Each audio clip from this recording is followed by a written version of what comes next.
தூய்மை பணியாளர்கள் போராட்டம் ஒரு வழியாக முடிவுக்கு வந்துவிட்டது. கிடைத்தது என்ன? காலை ஒரு வேளை உணவு, 10 லட்சம் காப்பீடு, இதர சலுகைகள். இது தேவையா? வணக்கம் அனைவருக்கும். 12-13 நாட்களாக நடைபெற்ற தூய்மை பணியாளர்கள் போராட்டம் முடிவுக்கு வந்துவிட்டன. இரவோடு இரவாக கைது செய்து கும்னு குத்துனாங்க போலீஸ். உடனே சிஎம்முக்கு என்னாச்சுன்னு தெரியல. காலை உணவா, அதுக்கப்புறம் 10 லட்சம் இழப்பீடா, இப்படி பல சலுகைகளை அள்ளி கொடுத்துருக்காங்க. கொடுத்ததை நான் குறை சொல்லல. ஆனால் இவர்கள் பணிபுரிய வேண்டிய இடம் சென்னை மாநகராட்சியா ஆந்திரா நிறுவனமா அப்படிங்கிறத இவங்க விளக்கல.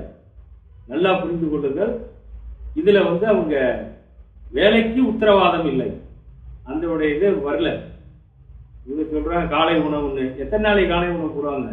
ஒரு மாசம் போட்டு அப்புறம் இல்லைன்னாங்கன்னா என்ன பண்ணுவீங்க? 10 லட்சம் இழப்பீடு உங்க பேர்ல போட்டிருக்காங்களா? இவங்க கொடுத்த வாக்குறுதி எல்லாம் கரெக்டா இருக்கா? திங்க் பண்ணி பாருங்க. இது மட்டும் இல்லாம இன்னைக்கு காலையில முதலமைச்சருக்கு நன்றி தெரிவித்து ஊர்வலம் போறாங்க.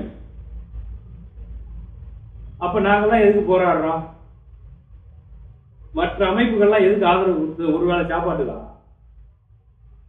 பணி என்ன, வேலை என்ன, யாரிடம் வேலை செய்யும், ஊதியம் என்ன, இதுதானே மெயின்.